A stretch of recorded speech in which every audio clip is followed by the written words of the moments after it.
অন্ধকারে লুকিয়ে আছে অজানা রহস্য।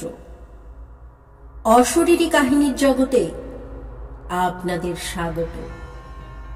এটাই ওয়ার্ল্ড অফ অর্পিতা, যেখানে প্রত্যেক গল্প শিহরণ আর আতঙ্কে ভরপুর। আপনারা কি প্রস্তুত? তাহলে আলো নিভিয়ে দিন, মন দিয়ে শুনুন।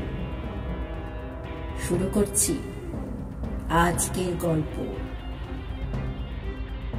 আমার আজকের গল্প লেখক অশোক ঘোষের লেখা প্ল্যানচেট।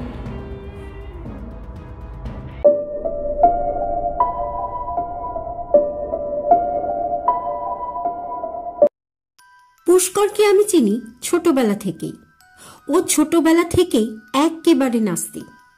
ভূত বা ভগবানে একদম বিশ্বাস করে না। কেউ যদি চোখ বড় বড় করে ভূতের গল্প বলে বা ভগবানের মহিমার গল্প বলে, ও হেসে উড়িয়ে দেয়, বলে সব ধাপ্পাবাজি। এই নিয়ে মাঝে মাঝেই বন্ধুদের সঙ্গে বিশাল তর্ক হতো। তর্কে ওকে হারাতে না পেরে এক বন্ধু পুষ্করকে বলে, শ্মশানে রাত কাটাতে পারবি? পুষ্কর সাদরে ওই চ্যালেঞ্জ গ্রহণ করে বলে, পারবো। কি রে, পারলাম তো। তারপরে অনেক দিন কেটে গেছে। গ্রামের কলেজ থেকে গ্র্যাজুয়েট পাশ করার পর কলকাতায় চাকরি পায়। কিন্তু কলকাতায় পুষ্করের কোনো আত্মীয় ছিল না। আবার একা একটা বাড়ি ভাড়া করে থাকবে সে সামর্থ্যও ছিল না। তাই চাকরি পাবার পর পুষ্কর কলকাতার এক মেসে ডেরা বাঁধে। কারণ গ্রামের বাড়ি অনেক দূরে হওয়ায় বাড়ি থেকে ডিউটি করা সম্ভব নয়।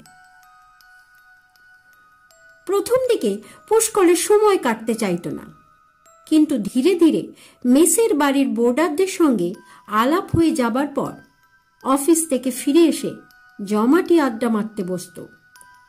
এক একদিন এক একজনের ঘরে আড্ডা বসত। এরকম ভাবে একদিন মেসে পুষ্করের ঘরে আড্ডার আসর বসেছিল। আড্ডা হচ্ছিল খেলা, সিনেমা এইসব নিয়ে। এর মধ্যে হঠাৎ লোডশেডিং হয়ে যাওয়ায় অদ্ভুত এক ভৌতিক পরিবেশ তৈরি হয়। আর হয়তো সেই কারণে গল্পের বিষয় বদলে ভূতের গল্প শুরু হয়ে যায়। ওই আড্ডায় ভূতের গল্প চলতে চলতে নিখিল বলে আর একজন বোর্ডার হঠাৎই একটা অদ্ভুত খবর পরিবেশন করল। নিখিল বলে, ওর সঙ্গে দুদিন আগে এক ভদ্রলোকের আলাপ হয়েছে। ওনার নাম প্রমোদ মিত্র। একদিন বাজার করতে গিয়ে ওই ভদ্রলোকের সঙ্গে আলাপ হয়। আলাপ করে জানতে পারে ভদ্রলোকের বাড়ি এখান থেকে খুব বেশি দূরে নয়। উনি বিয়ে করেননি, একাই থাকেন বলতে গেলে। ওনার সঙ্গে একজন চাকর থাকে শুধু 5 ফরমাস খাটার জন্য। আর আলাপ করে নিখিল এও জেনেছে যে ওনার ভূত প্রেতাত্মা নিয়ে প্রচুর পড়াশোনা আছে। উনি নাকি অনেকবার প্ল্যানচেট করে প্রেতাত্মা নামিয়েছেন। নিখিলকেও নিমন্ত্রণ করেছেন, যদিও আগ্রহী হয়। তবে যে কোনো বৃহস্পতিবার ওনার বাড়ি গেলে উনি প্ল্যানচেট করে দেখাতে পারবেন। নিখিল এক নিঃশ্বাসে এতগুলো কথা বলে বলল, তোমরা কি যাবে সবাই? গেলে দারুণ একটা অভিজ্ঞতা হবে কিন্তু। ঘরের বাকি সবাই খুব আগ্রহ দেখালেও পুষ্কর বলে দিল সে যাবে না। তার এসব বুজরুকিতে কোনো আগ্রহ নেই। আসলে পুষ্কর আর আগের মতো তর্কে ভিড়তে চায় না বলেই বলে দিল সে যাবে না। কারণ ওর চোখের সামনে কেউ বুজরুকি দেখাবে আর পুষ্কর সেটা চুপচাপ হজম করবে, এটা তো হতে পারে না। মাঝখান থেকে নিখিলের সঙ্গে ওই প্রমোদ বাবুর সম্পর্কটা ঘেঁটে যাবে। কিন্তু পুষ্কর যেহেতু বলেছে প্ল্যানচেট ফেট সব বুজরুকি, তাই বাকিরা জোর করতে থাকলো। বলল, তাহলে তো তোমাকে যেতেই হবে। তুমি দেখাও যে ওনার প্ল্যানচেট আসলে বুজরুকি। ব্যাস, শুরু হয়ে গেল তর্ক। তর্কতে পুষ্কর এমন এমন যুক্তি দিল যে সবাই মিলে পুষ্করকে ধরে বসলো তাকেও যেতে হবে ওদের সাথে, আর পুষ্করকে প্রমাণ করে দিতে হবে প্ল্যানচেট আসলে বুজরুকি। ব্যাস, এরপর তো আর না করা চলে না। পুষ্কর শেষে রাজি হয়ে গেল, বলল, চলো ঠিক দেখিয়ে দেব কিভাবে বুজরুকি করা হয় প্ল্যানচেটের নামে।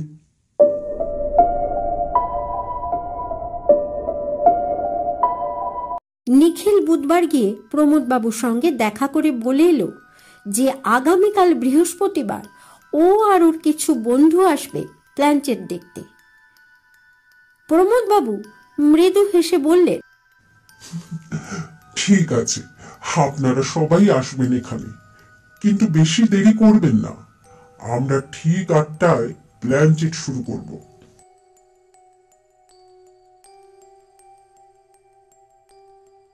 বৃহস্পতিবার নিখিল, পুষ্কর আর অন্য দুজন বন্ধু নিয়ে ঢুকে পড়ল প্রমোদ বাবুর বাড়িতে। প্রমোদ বাবুর বাড়িতে ঢোকার পর উনি উনার চাকরকে ডেকে বললেন সবার জন্য চা আর ডিম ভাজা দিয়ে যেতে। ডিম ভাজা আর চা এসে যাবার পর প্রমোদ বাবু সবাইকে বললেন খেয়ে নিতে। আর খেতে খেতেই উনি বোঝালেন প্ল্যানচেটে কিভাবে আত্মা নামাতে হয়। প্ল্যানচেটের সময় একটা 3 পায়া টেবিলের চারদিকে 4 জনকে বসতে হবে, সবাই সবাইকে ছুঁয়ে। আর এই সময় একটা মোমবাতি জ্বালিয়ে ঘরের সব আলো বন্ধ করে দিতে হবে, কারণ আত্মা উজ্জ্বল আলো সহ্য করতে পারে না। আর প্ল্যানচেটের নিয়ম অনুযায়ী একজনকে হতে হবে মিডিয়াম বা মাধ্যম। আত্মা এসে তার উপর ভর করবে, তিনি উত্তর দেবেন বাকি সবার সব প্রশ্নে। আত্মাকে হতে হবে মিডিয়ামের পরিচিত। অপরিচিত হলে সেই মানুষকে কল্পনা করবেন কিভাবে? তিনি মনুসংযোগ করে ডাকবেন কিভাবে? প্রমোদ বাবুর বলা শেষ হয়ে গেলে নিখিল প্ল্যানচেট শুরু হবার আগে প্রমোদ বাবুর সাথে বাকি বন্ধুদের পরিচয় করিয়ে দিল। তবে পুষ্কর যে এসবে বিশ্বাস করে না সেটা নিখিল চেপে গেল, কারণ পুষ্কর নিখিলকে বলে দিয়েছিল এটা না বলতে। তাতে পুষ্করের প্ল্যান ভেস্তে যাবে, কারণ পুষ্কর মিডিয়াম হতে চায়। কিন্তু পুষ্কর প্ল্যানচেটে বিশ্বাস করে না বললে প্রমোদ বাবু কিছুতেই পুষ্করকে মিডিয়াম হতে দেবেন না। প্রমোদ বাবু প্ল্যানচেট শুরু করার আগে খুব গম্ভীর হয়ে বললেন, যদি কেউ আত্মায় বিশ্বাস না করেন তিনি যেন এই প্ল্যানচেট অনুষ্ঠানে মিডিয়াম না হন। অবিশ্বাসী লোক মিডিয়াম থাকলে সর্বনাশ হতে পারে। মাথায় রাখবেন, এটা ছেলে খেলা নয় কিন্তু। পুষ্কর নিখিলের কানে কানে বলল, বুঝলে না, অবিশ্বাসী লোক হলে ওনার বুজরুকি ধরা পড়ে যাবে। সেই ভয়ে উনি অবিশ্বাসী লোকের সামনে প্ল্যানচেট করতে চান না।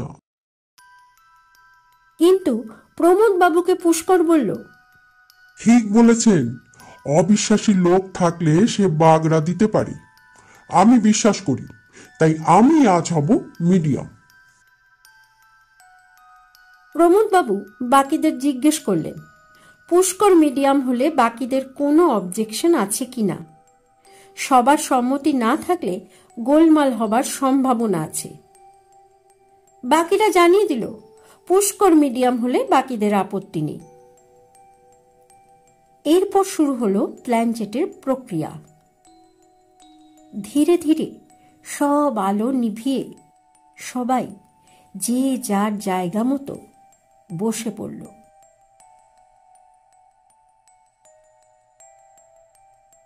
প্রমোদ বাবু সবাইকে বললেন, পুষ্কর যখন মিডিয়াম হয়েছেন, উনি ওনার পরিচিত কোনো মৃত ব্যক্তি বা মৃত কোনো আত্মীয়কে এক মনে ডেকে যাবেন। তবে অনেক বছর আগে মারা গেছেন এমন কাউকে ডাকা চলবে না। মোটামুটি 1 বছরের মধ্যে মারা গিয়েছেন এমন কাউকে ডাকলে সুবিধা হয়। প্রমোদবাবুর নির্দেশ মতো পুষ্কর চোখ বুজে এক মনে মাকে ডাকতে শুরু করল। খানিক বাদে যেন একটা কনকনে ঠান্ডা বাতাস ঘরে ঢুকল। মোমবাতির শিখা কেঁপে উঠল। যতক্ষণ কেউ আসেনি ততক্ষণ সবাই চোখ বুজেছিল। ওই ঠান্ডা হাওয়া ঘরে ঢোকার পর সবাই কিন্তু একজন অদৃশ্য কারোর উপস্থিতি টের পেল। নিখিল জিজ্ঞেস করল, আপনি কি পুষ্করের মা, মানে মাসিমা বলছেন? পুষ্করের হাতে একটা পেন্সিল ধরা ছিল। কাগজে লেখা ফুটে উঠল, হ্যাঁ, আমি পুষ্করের মা। সবাই একটা দুটো করে প্রশ্ন করল। উত্তর ফুটে উঠল টেবিলে রাখা খাতার উপর। পুষ্করের হাতে ধরা পেন্সিল লিখে চলল। খানিক বাদে আত্মা বলল, এবার আমায় যেতে হবে। খুব কষ্ট হচ্ছে আমার। তোমরা ভালো থেকো। পুষ্করের দিকে একটু লক্ষ্য রেখো। আবার মোমবাতির শিখা কেঁপে উঠল। মনে হলো একটা ঠান্ডা বাতাস যেন ঘর থেকে বের হয়ে গেল।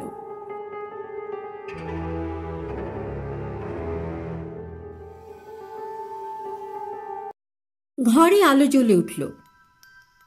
পুষ্কর একটুক্ষণ থম মেরে বসে রইল। তারপরে যখন সম্বিত ফিরে এলো তখন সবাইকে চমকে দিয়ে হা হা হা হা হা করে হেসে উঠল। সবাই পুষ্করের দিকে অবাক হয়ে তাকাতে পুষ্কর হাসতে হাসতেই বলে উঠল,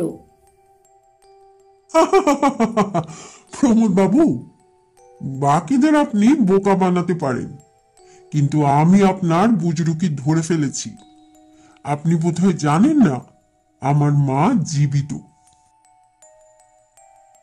এই বলে পুষ্কর খুব হাসতে শুরু করলো।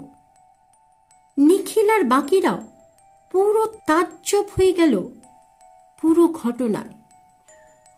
তবে কি পুষ্করের কথাই সত্যি? তবে পুষ্করের হাত দিয়ে কে বলে গেল কথাগুলো? সবাই মিলে প্রমোদ বাবুর দিকে জিজ্ঞাসু দৃষ্টিতে চেয়ে রইল, যদি উনি কিছু আলোকপাত করেন। পুষ্কর আবার হা হা করে হেসে বলল, প্রমোদ বাবু এরপর কি আর আলোকপাত করবেন? ওনার বুজরুকি তো ধরা পড়ে গেছে।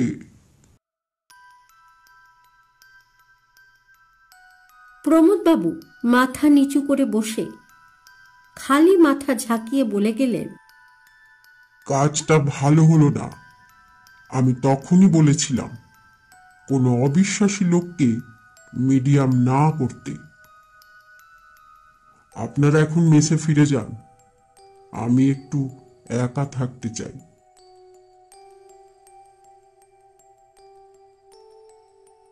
পুষ্কর আবার হা হা করে হাসতে থাকলো। বাকিরা বেশ খানিকক্ষণ বেকুবের মতো বসে থেকে তারপর সবাই মিলে রওনা দিল মেস অভিমুখে। ফেরার সময় কেউ কারো সাথে আর কথা বলেনি। সারা রাস্তায় চুপচাপ ছিল ওরা। একমাত্র পুষ্কর ওদের খেপাচ্ছিল এই বলে যে খামোখা তোমরা বাজি হারলে ওই বুজরুকের কথায় বিশ্বাস করে। এমনকি মেসে ফিরে আসতে পুষ্কর ওদেরকে দেখে খুব হাসছিল খ্যাক খ্যাক করে। বলল, কিরে, কেমন ধরে ফেললাম তোমাদের প্রমোদ বাবুর বুজরু কি? কাল কিন্তু খাওয়াতে হবে, তোমরা বাজিতে হেরেছো। নিখিল আর বাকি বন্ধুরা কিন্তু পুরোপুরি অবিশ্বাস করতে পারেনি প্রমোদ বাবুর কথাগুলো। তাই ওরা উপেক্ষা করল পুষ্করের ব্যঙ্গ করে কথা বলা। এমনকি ওরা আর তর্কে জড়ালো না সেদিন। খেয়ে দিয়ে শুয়ে পড়ল আলো নিভিয়ে।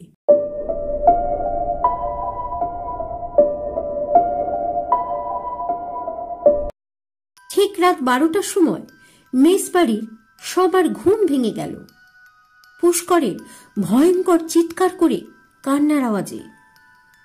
সবাই ছুটে এসে পুষ্করের ঘরে ঢুকে জানতে চাইল হঠাৎ এত রাতে কি হলো, পুষ্কর এইভাবে কেঁদে যাচ্ছে। পুষ্করের তখন কথা বলার অবস্থায় ছিল না। হাতে একটা টেলিগ্রাম ধরা ছিল, সেটাই বাড়িয়ে দিল। নিখিল হাতে নিয়ে পড়তে লাগলো। পুষ্করের ভাই টেলিগ্রামে পাঠিয়েছে, লিখেছে, মা গতকাল সন্ধ্যা 8:15 ঘটিকায় বাড়ি হইতে বাহির হইয়া কিছু দূরে গিয়া রাস্তা পার হইবার সময় লরির চাকার তলে পিষ্ট হইয়া মারা যান।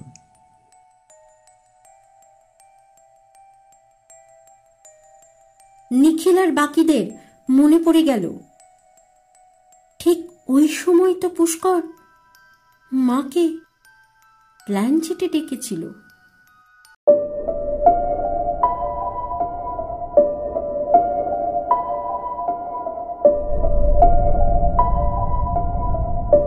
কেমন লাগলো আপনাদের আজকের গল্পটি?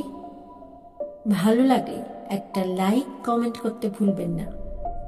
গল্পটি শেয়ার করে অন্যদেরও শোনার সুযোগ করে দিন এবং চ্যানেলটি সাবস্ক্রাইব করে পাশে থাকার অনুরোধ রইল।